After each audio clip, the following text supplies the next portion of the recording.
¿Qué tal? ¿Cómo están? Bienvenidos a Enlace Internacional, la propuesta en política internacional de la TV pública mendocina.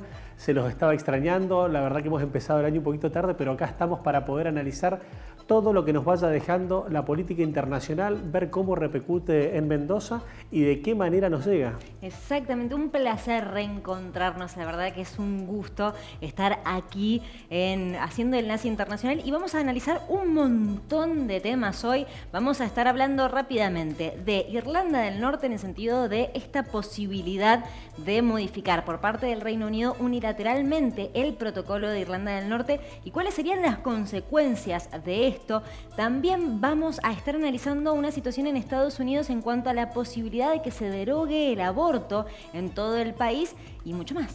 Por otro lado, vamos a estar trabajando este proceso electoral que se da el 29 en Colombia, donde la verdad puede ser un proceso muy importante, determinante en la región, en el sentido de cómo se ha ido reordenando geopolíticamente. Este año tenemos este proceso de Colombia, además de las elecciones de Brasil. Exactamente, y también vamos a analizar, pero en profundidad, tratar de entender las causas, cuáles fueron los motivos y hacia dónde va este conflicto bélico que va a cumplir en los próximos días, 3 meses. Estamos hablando de la guerra entre Rusia y Ucrania. Y también tenemos el segmento de ambiente. Exacto, para hoy tenemos una propuesta muy interesante con invitados de lujo, pero te adelantamos todo en este video.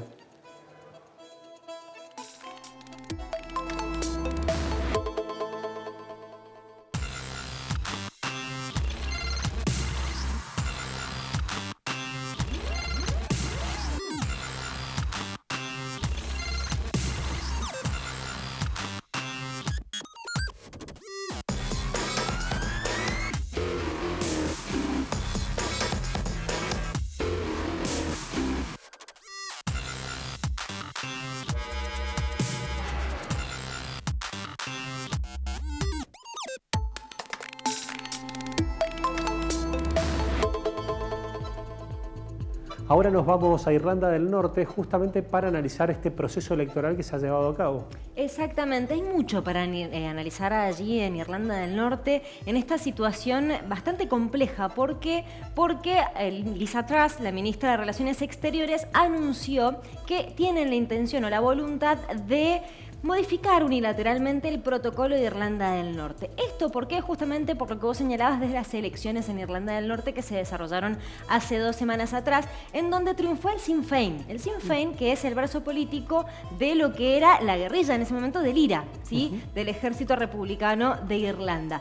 Entonces triunfa el Sinn Féin en estas elecciones, la primera vez en la historia de lo que es la independencia de Irlanda del Norte, de la República de Irlanda, obtiene la mayoría de los votos. ¿Qué pasa? El tema es que, según lo que establece el acuerdo de 1998, el acuerdo de Viernes Santo, es que justamente, que puso fin a este conflicto bélico de más de 30 años, es que ambos partidos mayoritarios que salgan en las elecciones tienen que hacer un gobierno en conjunto, una formación de gobierno compartido, que son el Partido Unionista más votado y el Partido Republicano más votado. En Sinn Féin tendría que designar al ministro principal y el Partido Unionista Democrático debería designar al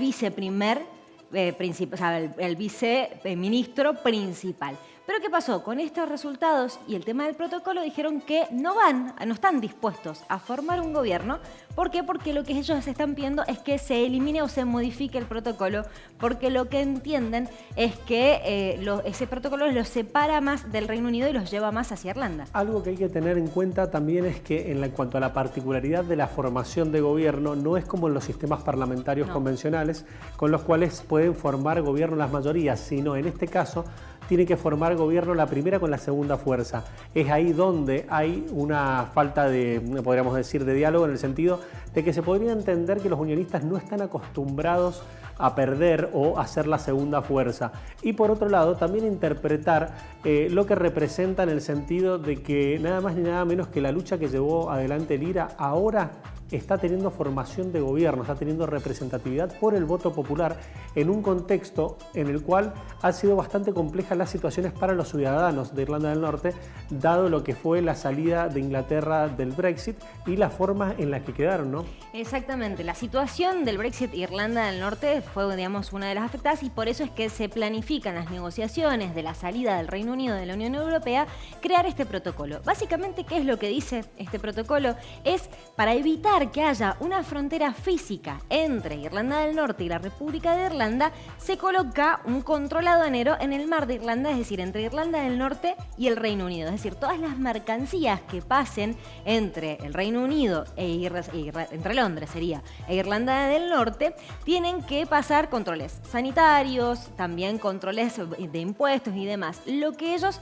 señalan, y justamente por qué se los coloca ahí para evitar esta frontera física, pero han tenido algunas repercusiones porque ha afectado el desabastecimiento, el tema de la guerra de las salchichas que ocurrió el año pasado. ¿Por qué? Porque son muy estrictos y los controles que establecen ahí, sanitarios o fitosanitarios y demás, son establecidos por la Unión Europea. Lo que el Reino Unido quiere es establecer sus propios estándares de calidad. Entonces, están aprovechando esta situación y este bloqueo político para modificar de manera unilateral por parte del Reino Unido a un protocolo que costó muchísimo poder llegar a negociar y que la Unión Europea está alertando de que no lo va a aceptar. Y que dicho protocolo, de hecho, en su momento planteó lo que era la búsqueda de la paz. Habría que ver también de qué forma puede llegar a repercutir en cuanto a la realidad social que se vive hoy en Irlanda del Norte. Recordemos que en Irlanda del Norte la idiosincrasia que tiene es que no hay mucha relación entre católicos y protestantes, más allá de las creencias religiosas, de cómo se definen, de la idiosincrasia del ciudadano de a pie. Y esto podría llegar a sensibilizar un conflicto que había encontrado un acuerdo que durante muchos años había llevado paz, pero que los desmanejos políticos por ahí podrían llegar a ponerlo en una situación bastante compleja, y ni hablar en este contexto de guerra entre Ucrania y Rusia. Exactamente, en un contexto en donde el Reino Unido se ha visto muy afectado por este conflicto bélico, también por la pandemia. Bueno, esta semana también se conocieron los números de la inflación en el Reino Unido, una inflación de un 9% interanual, algo que es histórico, prácticamente en los últimos 40 años no se ha dado una inflación tan alta. Entonces tiene un contexto muy complejo en donde hay un bloqueo político por el tema de Irlanda del Norte y tenemos una situación en donde Boris Johnson no estaría negociando, está culpando a la Unión Europea de no tener flexibilidad, y en la Unión Europea lo que temen es que esto esté siendo utilizado por Boris Johnson para como propaganda política para su discurso nacionalista, porque recordemos que también perdió en las elecciones legislativas. Es ahí donde la cosa se sensibiliza, cuando se empieza a hacer utilización política de conflictos, de lo que representó, de la cantidad de víctimas, de fallecidos, de muertos, asesinados en este sangriento conflicto, y uno ve que por ahí se están dando situaciones que no avanzan, que no proponen una salida, y ni siquiera se está pensando en lo que es la calidad de vida de los ciudadanos de Irlanda del Norte, que también por otros lados hay analistas que lo que plantean es, de una forma u otra se empieza a poner de nuevo la discusión de que si Irlanda debería estar unificada como la República de Irlanda, ¿no? Claro, que es el propósito del Sinn Féin, que lo que señalan es que no sería algo inmediato que generar un referéndum. La situación es que desde el Sinn Féin, desde la formación actual, que debería ser la primera, o sea, la ministra principal, lo que dijeron es que están utilizando a Irlanda del Norte como una suerte de conejillo de Indias, que están afectando a los ciudadanos de Irlanda del Norte y que, digamos, acusaron a Boris Johnson de apañar lo que señalan los unionistas, del Partido Democrático Unionista, de llevarle a todos los caprichos. Hay que ver qué es lo que ocurre, porque lo que hizo Liz Truss es anunciar que quieren presentar esta legislación.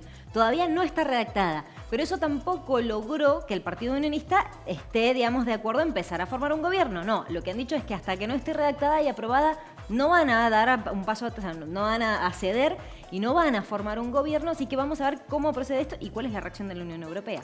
Exacto, vamos a estar siguiéndolo en lo inmediato, sobre todo para ver cómo impacta, y también este dato, tener en cuenta cuáles son las reacciones sociales que se generan en un contexto donde en toda la Comunidad Europea ha existido un crecimiento muy importante de la inflación y una importante pérdida del poder adquisitivo. Exactamente, así que bueno, vamos a estar atentos. Pero ahora cambiamos de tema, nos vamos a Estados Unidos. ¿Por qué? Porque allí a lo largo de esta última semana se han estado desarrollando multitudinarias protestas.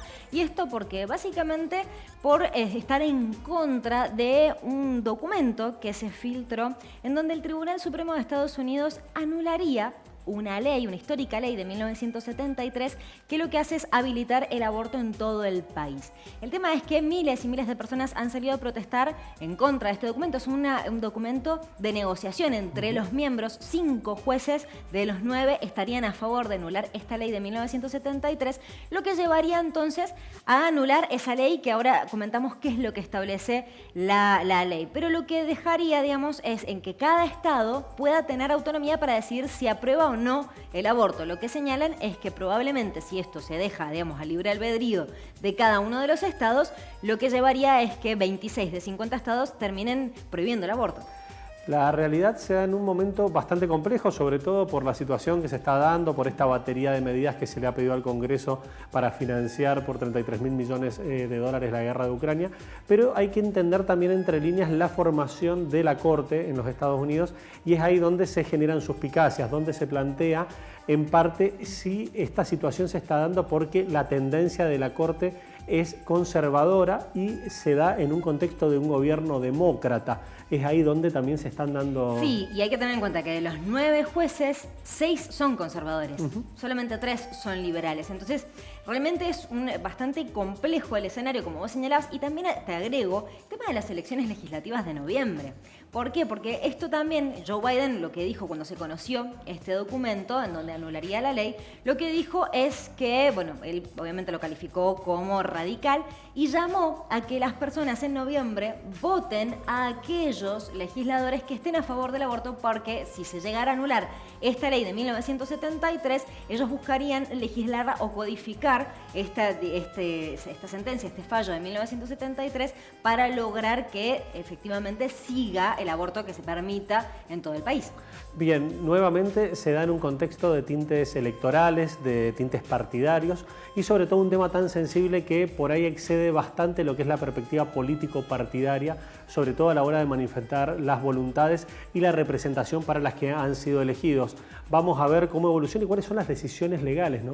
Claro, exactamente. Hay que ver qué es lo que pasa porque, bueno, este documento, como decíamos, es un borrador. Lo que señala es que lo que anularía es la ley de 1973 de Roe versus Wade, que lo que establece esta ley es que contempla que el aborto está dentro del derecho a la privacidad, del derecho a la vida privada de todas las personas. ¿Por qué? Porque la Constitución de Estados Unidos no habla de ningún momento del aborto. Entonces lo que hace es que esta interpretación de 1973 es que incluye el derecho al aborto dentro de la vida privada y que nadie puede entrometerse dentro de lo que cada persona elige de su propio cuerpo. Entonces, al anular este fallo, hay que ver, digamos, que cada uno de los distintos estados, como por ejemplo Mississippi, que es el que lleva este proceso al Tribunal Supremo, estarían prohibiéndolo. Vamos a analizarlo, vamos a ver en un contexto también legislativo qué es lo que ocurre.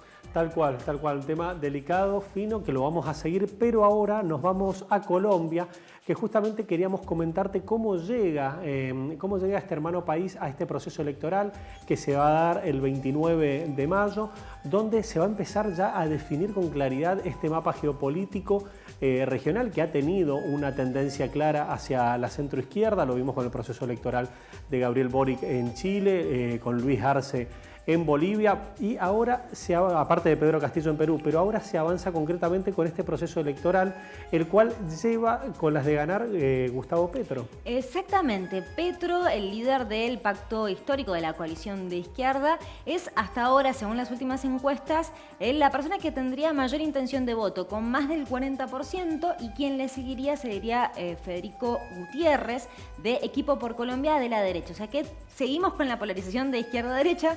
Y bueno, el Federico Gutiérrez tiene un 21% de intención de voto y después hay otros 2 candidatos que, digamos, si bien están bastante por debajo, tienen alguna posibilidad, que son, por un lado, Rodolfo Hernández, también de derecha, y por el otro también Ingrid Betancourt tiene un 1%, a Sergio Fajardo, que es del centro, ¿sí? Que tendría un 7% de intención de voto. Exacto, Hernández, el ingeniero Hernández, denominado por los propios colombianos como el Donald Trump colombiano, también se define como una suerte de outsider de la política, que trata de tomar el modelo de campaña que aplicó el propio Donald Trump. Hay un dato que no es menor, que la tercera fuerza hoy por hoy, con un 13%, la representaría el voto en blanco. Se reafirmaría esta tendencia de los distintos procesos electorales que lleva el voto en blanco a medir más de 2 dígitos. En este caso como sería, el tercer puesto. Exacto, sería alrededor de 13 puntos. Vamos a ver cómo se desarrolla. Por un lado, Gustavo Petro, que ha generado un acuerdo entre muchos partidos y sectores de izquierda. Por otro lado, en contraforma podemos identificar a Fico Gutiérrez, ex alcalde de Medellín, que muchos han tratado de poner en valor el modelo presentado por él. Pues salió con 80% de aprobación. Exacto, vamos a ver cómo llegan. La realidad es que las diferencias hoy son amplias, las mediciones le dan entre 21 y 24 a Fico Gutiérrez y entre 38 y 40 a Gustavo Petro. Siempre digo lo mismo, yo no me agarro, no le tengo la confianza claro, absoluta. hay que tener en cuenta las encuestas. Nosotros lo que hacemos es comunicarlas, de allí a lo que pase.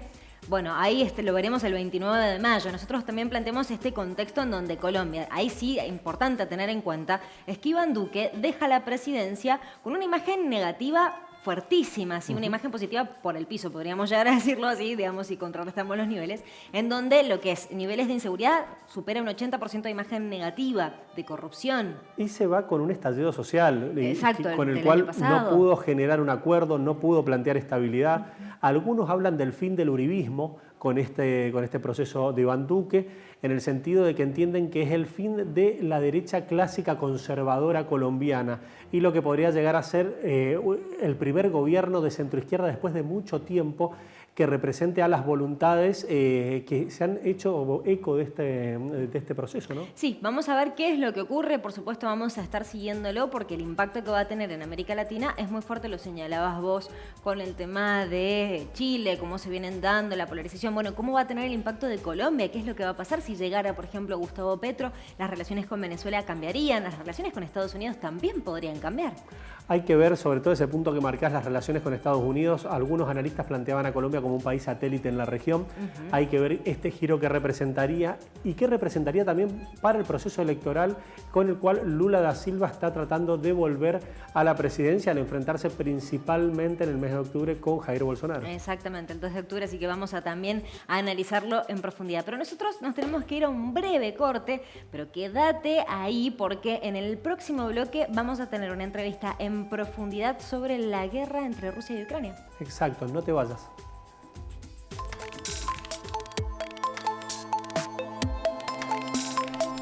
¿Querés internet? Entonces querés Aero. Internet que vuela en todo Mendoza. Llámanos al 0810-333-0446. Ingresá a www.aero.com.ar. Aero. Internet que vuela.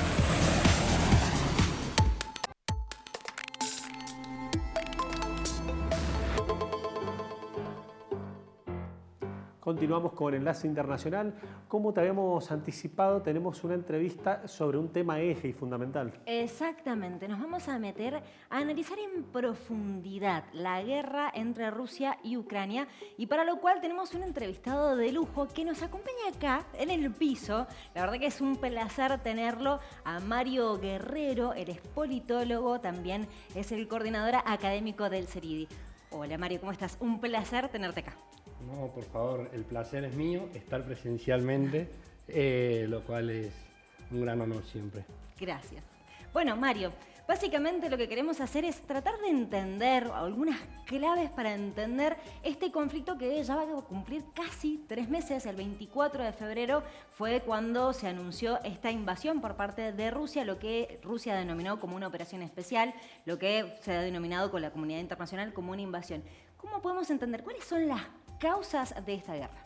Y si no me equivoco son 85 días, entonces es una película bastante larga, lo cual tiene una parte bastante buena, que es podemos ver el proceso.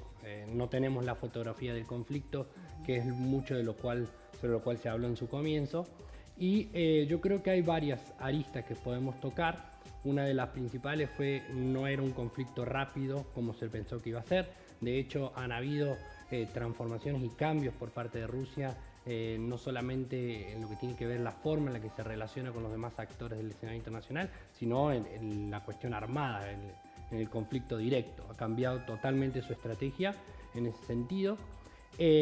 Otro de los elementos que para mí es muy interesante es que ha quedado claro de que vivimos en un mundo totalmente interconectado. Los niveles de interdependencia que existen entre los actores es altísimo, por lo cual Rusia no solamente está entrando en conflicto con Ucrania, sino con una serie de países. También eso es otra cuestión que se puede discutir. Digamos, hay actores privados que también se han visto involucrados y han tomado sanciones o medidas que los ha perjudicado seriamente. Entonces hemos pasado de un conflicto armado a lo que yo he denominado como la guerra de recursos. Sí. Entonces esa es otra arista más, ¿no? Y después las consecuencias típicas que llevan y conllevan estos enfrentamientos es los desplazamientos humanos, las medidas que se han estado tomando en este sentido, las consecuencias económicas. Entonces son diversas aristas para tocar. Mario, en relación a lo que representa el 2014 en lo que es la región del Donbass y lo que es este conflicto en particular, ¿se lo puede entender como todo un conflicto de corrido a esto? Sí, yo creo que hay una continuidad. Lo que aconteció entre el 2013 y 2014 da cuenta de que Ucrania se encuentra atravesada por dos conflictos, es decir, dos partes que miran para dos lugares diferentes. La del este que mira hacia Rusia, la del oeste que mira hacia Occidente, ¿no? Vendría a ser Europa. De acá es que en 2013 o 2014 todos los conflictos que se desprenden es porque Yanukovych decide congelar los procesos de negociaciones que estaba llevando Ucrania adelante a los fines de incorporarse a la Unión Europea. Entonces de acá es que se dan una serie de movilizaciones populares en Kiev y en el oeste de Ucrania que se muestran en contra de esta decisión y terminan obligando a que él se exilie. Y él se encuentra en este momento en Rusia, ¿no? Como respuesta a esto es que se dan los levantamientos armados apoyados directamente por Rusia en el este y dicen, bueno, nosotros queremos ser más independientes, queremos tener mayores niveles de autonomía y es que aquí se dan los enfrentamientos y las participaciones, no hubo enfrentamiento armado, pero se buscó negociar esto y fue infructífero, ¿no? En este sentido es una continuidad del conflicto, sí, totalmente. Hasta el comienzo de lo que es la guerra Ucrania-Rusia, de alrededor de 17.000 muertos dejó este conflicto. Totalmente, porque fue un conflicto nuevamente más largo de lo que se pensaba y las negociaciones que se llevaron adelante también es un elemento a tener en cuenta porque sacó de escena a una serie de países que estaban haciendo de negociación, entre ellos Alemania. Fracasaron en lograr puntos de encuentro que pudieran consolidar unas especies de autonomías, principalmente en las regiones que se han visto involucradas en el último tiempo, que es Lugansk y Donetsk. Entonces, en ese sentido, esa es una continuidad. No se había llevado a estos niveles de conflicto, pero sí, la verdad es que los actores involucrados estaban en un impasse importante. Bueno, y justamente el tema de las regiones Donetsk, Lugansk son ahora la concentración de las operaciones por parte de Rusia, aunque a lo largo de todo el conflicto también ocuparon otras zonas. Bueno, y ahora también está Mariupol, básicamente casi al mando de lo que sería Rusia. Bueno, y de hecho Putin, cuando él anuncia esta operación especial que lleva a cabo la invasión, tiene que ver con desnazificar las zonas del Donetsk y la zona de la región del Donbass. ¿A qué se refería esto con desnazificar la región, teniendo en cuenta que Volodymyr Zelensky, ¿sí? Justamente el jefe de Estado de Ucrania, es judío? ¿A qué se refiere él? Porque esto también ha sido tomado mucho como un ataque personal. Eso es un elemento muy interesante. ¿Por qué? Porque el conflicto no es que surgió ahora, digamos, tengamos en cuenta que la película es bastante larga. Sí. Son territorios que han estado históricamente en disputa por parte de lo que antes era el viejo imperio zar con otros y grandes imperios, el imperio austrohúngaro, el imperio otomano, etc. Es decir, la presencia de poblaciones filorrusas o que culturalmente se sienten identificadas con Rusia como país, perdón, viene de larga data. En este sentido, existen personas que hablan, los del este hablan ruso, es decir, culturalmente se encuentran identificados. Entonces los enfrentamientos culturales que históricamente han existido están vigentes.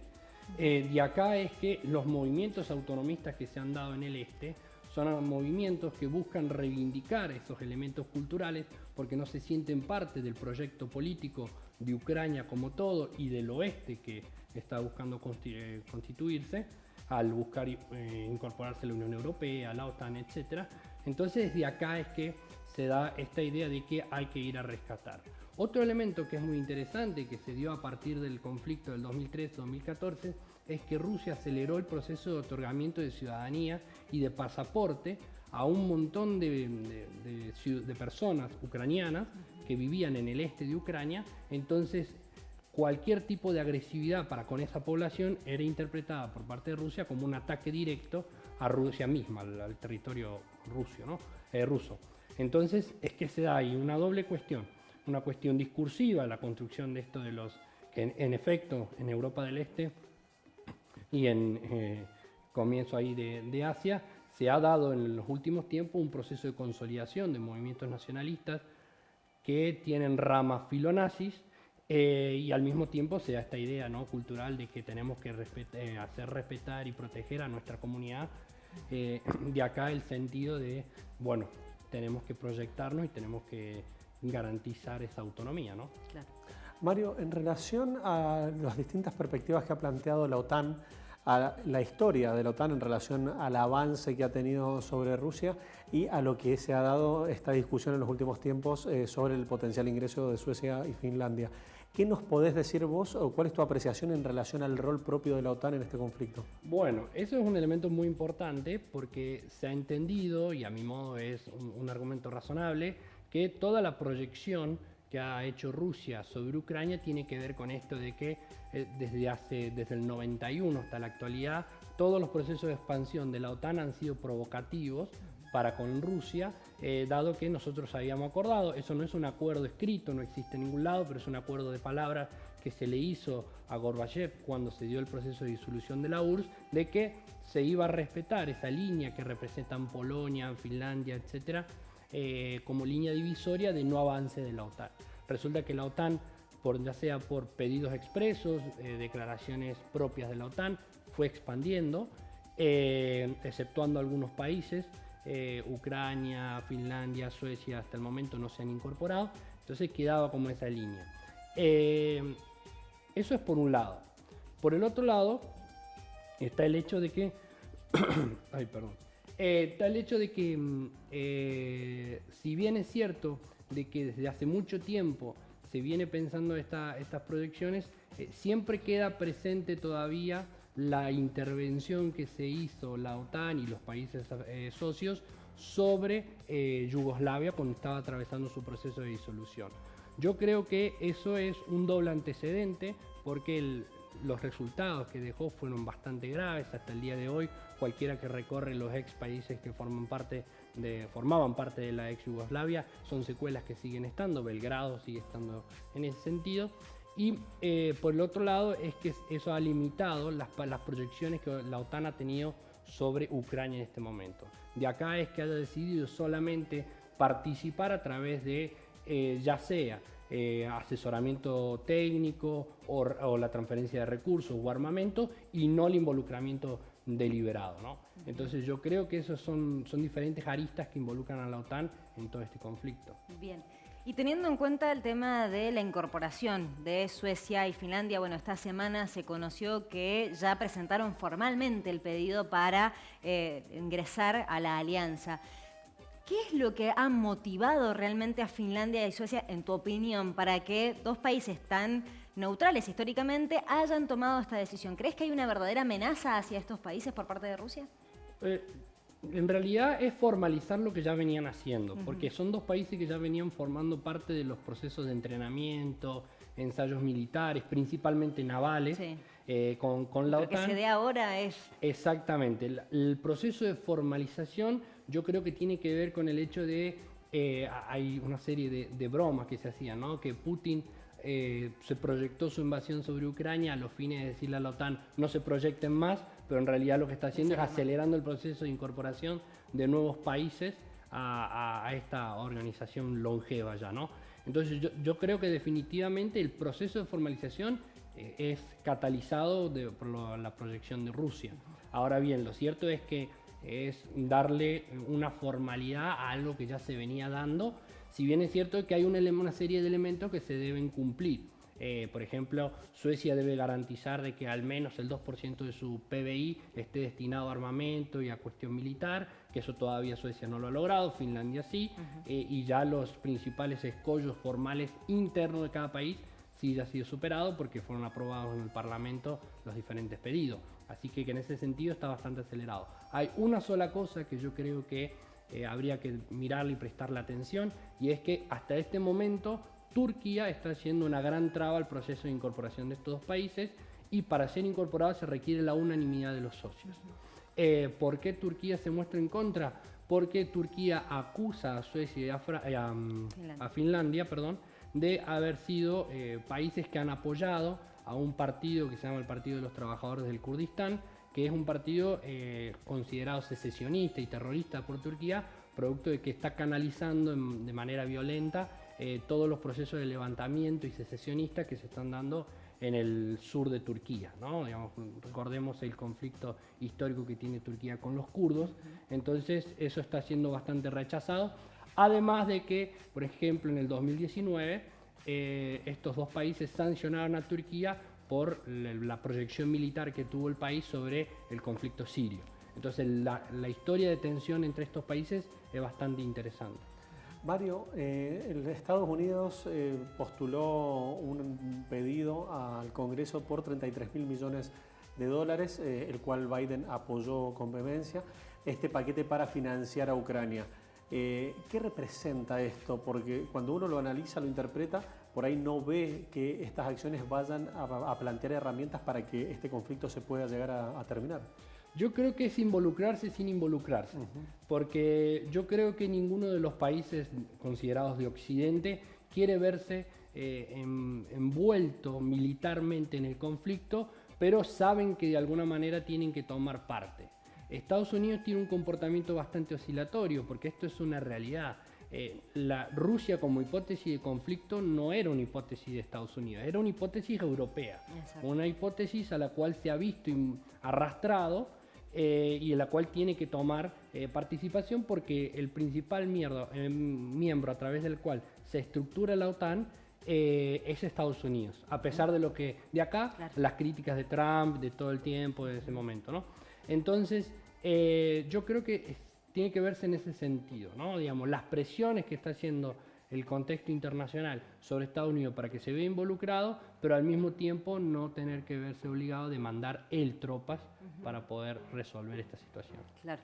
Bien, y teniendo en cuenta, digamos, este panorama en donde ya va a cumplir 3 meses el conflicto, en donde vemos que se han aplicado 5 paquetes de sanciones en contra de Rusia, ahora está en vista la 6ª, que de hecho están teniendo bastantes trabas para poder aprobarla, que tiene que ver con el bloqueo, digamos, o sea, un embargo al petróleo ruso, al gas. Y ¿qué es lo que crees vos que puede llegar a pasar? ¿Prosperará este sexto paquete de sanciones? ¿Se apelará a afectar directamente la economía de Rusia? Yo creo que sería más sepultar la economía rusa, porque ya los informes están dando cuenta de que el proceso, el conflicto en sí mismo no se puede proyectar mucho más en el tiempo. Claro. Y esto ya no es algo que se está haciendo una interpretación desde Occidente, sino autoridades rusas mismas lo han dicho. Yo la principal traba que sigo viendo en eso tiene que ver con si estos bloqueos o estas trabas se van a ver en la incorporación en la importación del gas ruso, que es el principal punto de dependencia que tiene Europa. Sí. La dependencia no existe en Estados Unidos ni en Gran Bretaña, si bien se han visto afectados por los desequilibrios en los precios. Lo cierto es que los que gran dependen de eso son los países europeos, principalmente el que es considerado uno de los líderes de la Unión Europea, que es Alemania. Exacto. Una matriz productiva que depende entre el 50 y el 70% del gas que se importa. Entonces, las principales trabas yo las veo por ese lado, pero sí creo que de aplicarse van a ser como le van a poner una fecha límite al conflicto. Claro, y bueno, de hecho, Alemania ya dijo que estaría dispuesto a aceptar este marco, pero las trabas las está poniendo Hungría. Totalmente, porque estos países autoritarios o filoautoritarios que forman parte de la Unión Europea y que están al filo de esta situación, ¿no? Justamente forman parte de los países de la columna vertebral esa que marcaba la línea divisoria, entonces no terminan de quedar claros si es que quieren seguir participando. De hecho son países que coquetean mucho con la idea de abandonar la Unión Europea y ver de qué maneras buscan consolidar su posición como estados que pivotean o mostrarse más filorruso. Entonces hay que ver cómo es que se termina dando esa situación, ¿no? Mario, te quería preguntar cortito antes de cerrar, ¿por qué repercute en forma tan directa en nuestras góndolas, en nuestro consumo este conflicto? Porque nosotros somos un país, hay dos partes. Somos un país extremadamente dependiente de la importación de energía, si bien hay que ver dependiendo del sector, entonces es un detalle bastante complejo, es un elemento más igual dentro del fenómeno macroeconómico que nosotros ya tenemos en nuestro país, en lo que tiene que ver con inflación, y el otro lado tiene que ver, esto es en un buen sentido, Argentina al verse destruido, Ucrania y Rusia son los principales países productores de trigo del mundo y también de fertilizantes. Nosotros somos competidores en ese sentido. Entonces, al verse destruido, se estipula de que ya el nivel de conflicto ha avanzado de tal manera que al menos el 30%, 40% de esas cosechas se han perdido. Entonces, el trigo argentino aumenta su valor. Entonces, cualquier tipo de aumento sobre este tipo de productos implica un aumento en lo que tiene que ver con la canasta alimentaria en nuestro país. Si no, preguntémosles a Perú cómo les ha ido y eso generó una serie de desequilibrios, ¿no? Entonces yo creo que la dependencia, más allá de lo macroeconómico, ¿no?, que nosotros tenemos como país, viene por ese lado. Bien, bueno, y justamente en base a eso es importante destacar la gira que tuvo Alberto Fernández hace unos días atrás en Europa tratando de potenciar a la Argentina y que se la tenga en cuenta como un proveedor de alimentos y de energía.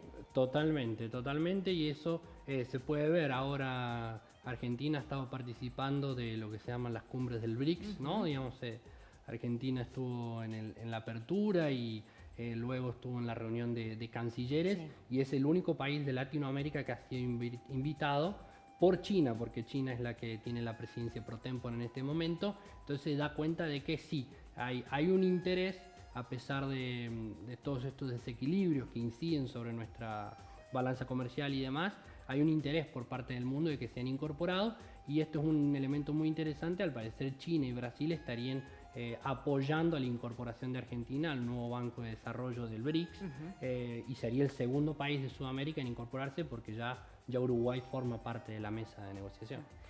Mario, ¿cómo esperás que evolucione en el mediano plazo este conflicto?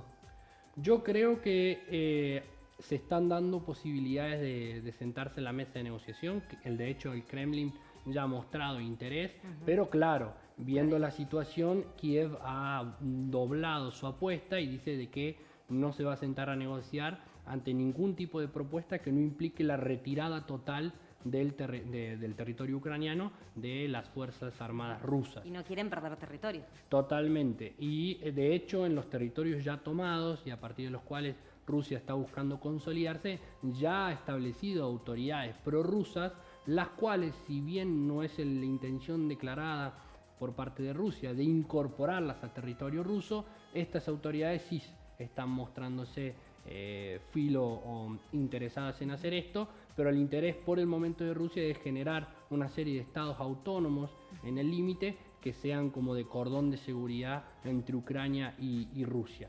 Yo creo que esto se va a ver cada vez más difícil de lograr, entonces yo creo que hay fuertes incentivos para que Rusia, ya sea por la economía, por las armas o por las movilizaciones populares, de que Rusia se siente en la mesa de negociación. Y pregunta, el tema de China, es la última, te lo prometo.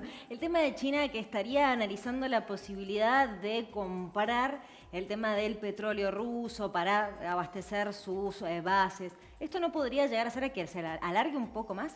Puede ser, pero yo creo que la guerra de legitimidad y la guerra moral hay toda una serie de estudios que se están haciendo ahora de que las tropas rusas se están viendo fuertemente desmoralizadas, entonces hay que ver cuánto más puede llegar a resistir esta pequeña guerra ráfaga de conflicto. Hasta el momento se ya lleva involucrado el 70% de las fuerzas terrestres rusas, es decir, que se está haciendo no solamente larga, sino que cada vez está destinando más recursos para un conflicto que se muestra irresoluto por la vía del armamentística. Clarísimo. Mario, te agradecemos muchísimo que nos hayas visitado, la verdad que clarísimo, y bueno, y te agradecemos mucho la posibilidad de poderlo entender de la forma en la que lo planteas. No, por favor, siempre agradecido de participar con ustedes. Gracias. Estuvo con nosotros Mario Guerrero, politólogo, coordinador académico del CERIDI. Un placer porque es la primera vez que lo tenemos en estudio y seguramente esto se va a repetir. Nosotros vamos a un breve corte y ya volvemos.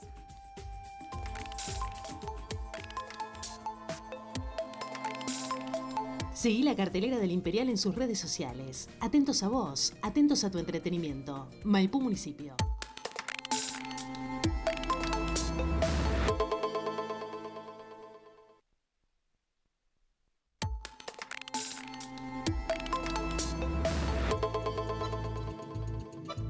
Último bloque de Enlace Internacional y como te prometimos, vamos a estar metiéndonos en el bloque de ambiente, ¿no, Augusto? Exacto, pero para esto tenemos un invitado personalmente de lujo para poder destallar un poquito el tema que te hemos traído. Te hablo de Alberto Molina, él es politólogo, docente, investigador de la Universidad Nacional de Cuyo, orientado absolutamente a lo que es ambiente. Así que ahí vamos a trabajarlo con él. ¿Cómo te va, Alberto? ¿Cómo estás? ¿Cómo les va? Buenas tardes. Gracias por la invitación. Gracias a vos, Alberto. La verdad que es un placer poder tenerte aquí en Enlace Internacional. Bien, para meternos un poquito en el tema, hemos estado trabajando con Lugos, hablando bastante de cómo ha repercutido en materia ambiental la pandemia en las principales ciudades. ¿Cuál es tu lectura que haces vos en relación al impacto con el que venían y cuál ha sido el efecto que se ha generado en este contexto? La pandemia no solamente ha tenido efectos en lo sanitario y en lo humano, sino que ha producido efectos en todas las dimensiones de la sociabilidad y en todas las esferas de la persona humana. Y las ciudades no escapan a ello. Justamente hace unas semanas Naciones Unidas realizó un congreso internacional por la situación del hábitat en las ciudades, y en esto es importante considerar que muchos de los patrones que se venían trayendo anteriormente a la pandemia, referido a la movilidad de las ciudades, a la proximidad, a la concentración, la pandemia lo puso en cuestión, porque antes teníamos como una virtud que las ciudades se concentrara cada vez más, ocupar menos espacio por habitante, pero resulta que el virus se propicia y se multiplica en instancias de concentración de la población. Entonces tenemos que generar espacios cada vez más abiertos y una habitabilidad que logre que las personas no se concentren demasiado. Entonces, la pandemia ha venido a poner en cuestión parámetros esenciales del hábitat y en ello se ha ido presentando mutaciones en el territorio. Una mutación muy clara es el desplazamiento de la población de los centros hacia las periferias. Esto es un fenómeno latinoamericano también que se registra a nivel global, y Mendoza también en ello es una fuerte testigo, como por el precio del suelo también y por otras tendencias, la población ha ido pasando del centro a la periferia de las áreas urbanas. Bueno, ahora con la pandemia, donde hay mayores condiciones de ventilación, donde hay mayores condiciones de habitabilidad y donde se pueden desplazar los servicios básicos, sobre todo Internet, que hoy en día casi es tan importante como la electricidad, si las familias encuentran los servicios básicos, se desplazan a vivir en la periferia de las ciudades. Bien, y justamente teniendo en cuenta los parámetros que ha dejado la pandemia, de que ha modificado, pero por ahí vemos, hace un mes atrás se publicó una investigación suiza con respecto a la cantidad de la calidad del aire, de la cantidad de ciudades contaminadas, y hasta la OMS, o sea, la Organización Mundial de la Salud, emitió una alerta diciendo que las ciudades no están cumpliendo con los estándares de calidad del aire. Entonces, ¿hubo un cambio o qué falta ahora para lograr que tengamos una calidad de aire, que las personas vivan en ciudades no tan contaminadas? Esto es muy importante lo que puntualizás con el tema de calidad de aire, que por allí es algo que como sociedad no lo tenemos tan presente. Una de las ciudades críticas en el continente es Santiago de Chile.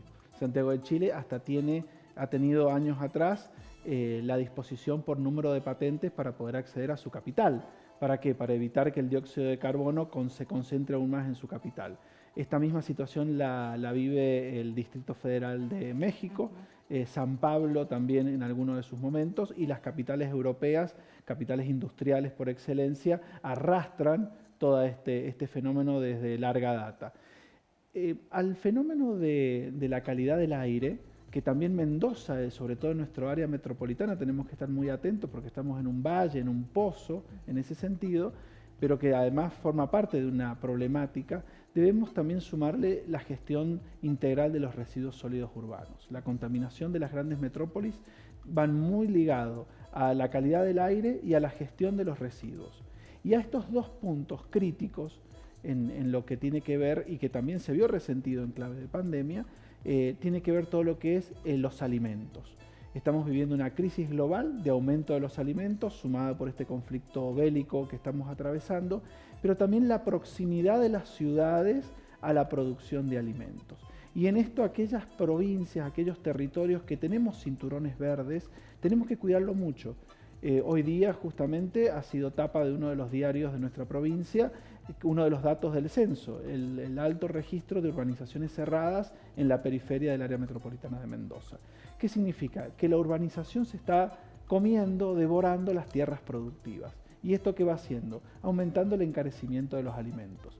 Entonces, si tenemos ciudades con menor calidad de aire, con una gestión de los residuos crítica y con alimentos que cada día son más costosos por su nivel de traslado, poder conseguirlo, estamos en una situación en que la habitabilidad de la ciudad se va a ir deteriorando y por eso aumenta cada vez más la potencia que tienen los territorios periféricos. Bien, Alberto, para cerrar te quería consultar en relación a el abordaje que le dan los medios a esta temática, porque previo a la pandemia por ahí estaba más en boga, estaba más en discusión. ¿Se le ha perdido un poco el abordaje de los medios o lo que ha caído es el interés de la gente? Me parece que el interés de los medios ha disminuido por una situación de que hay otros temas emergentes que lo han solapado. Y es una vez más que por allí lo urgente tapa lo importante. Tener políticas de ordenamiento territorial, la planificación territorial, nos hubiesen evitado que una pandemia, tal vez la primera del siglo XXI, porque cuando hablamos de pospandemia me parece que en eso tenemos que tener cuidado, porque algunos escenarios prospectivos hablan de una primera de las pandemias, podrían haberse evitado con una planificación territorial. Bueno, tenemos la oportunidad ahora y excelente el trabajo de ustedes en ponerlo esto en los medios nuevamente. Tenemos que volver a pensar la ciudad. Es importante volver a pensar los lugares educativos, la movilidad humana, la producción de alimentos, las instancias educativas y de salud. Todos estos son elementos necesarios porque para una pandemia no se la combate solamente con una vacuna, sino sobre todo con los espacios y cómo evitamos el territorio. Alberto, te agradecemos muchísimo la visita, te vamos a seguir molestando en el corto plazo, dado que estas temáticas nos moviliza básicamente la convicción y la realidad de analizarlas, ¿no? Muchas gracias a ustedes por la invitación y desde el Centro de Estudios Integrar a disposición. Gracias. Bien, nosotros tenemos que seguir, nos queda muy poquito de este primer programa 2022 de Enlace Internacional y ahora los invitamos a que vean el siguiente tráiler porque vamos a vincular una película con el evento bélico justamente de la guerra de Rusia y Ucrania. Veamos el tráiler de Winter on Fire y ya seguimos.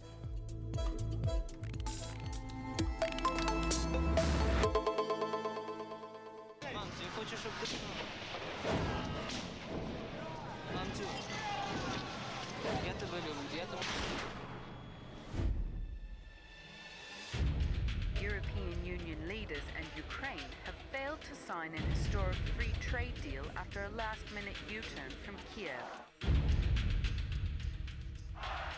Вы сказали, вроде бы как бы работали в этом направлении. Вот тут, чтобы до вас еще Украина, это единственная Европа.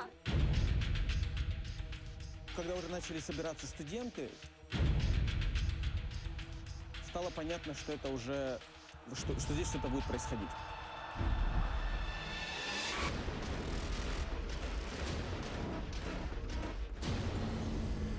Никакой агрессии, только мирная акция!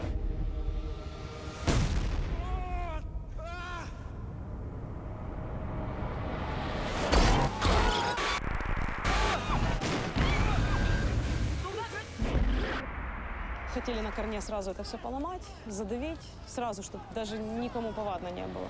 Но реакция оказалась обратная.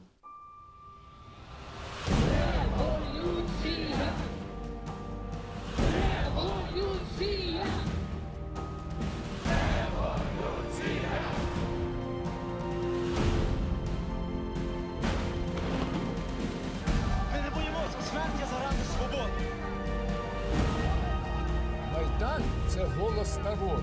Голос народу – це голос Божий.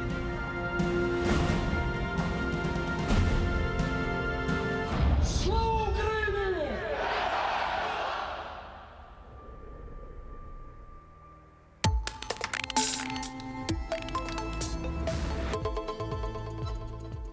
La verdad que principalmente impactante, pero bueno, contanos un poco.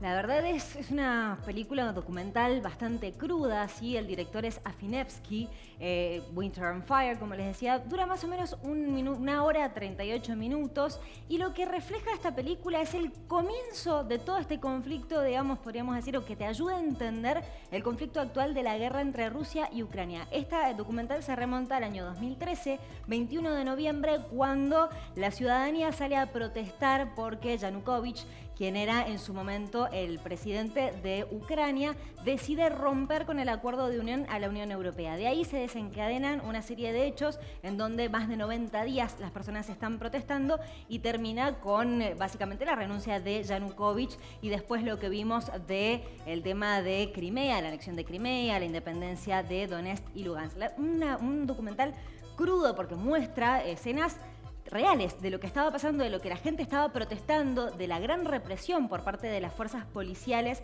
la Berkut de Yanukovych y bueno, lo que estaba pidiendo. Y algo para destacar muy interesante de la película y que, digamos, me sirvió a mí, o a título personal, me sirvió para entender un poco de lo que pasa ahora y esta unión del pueblo ucraniano de luchar contra Rusia, lo que veíamos y nos asombraba la cantidad de meses que ha logrado estar el pueblo ucraniano. Bueno, ahí se ve muy claramente reflejado también en el documental.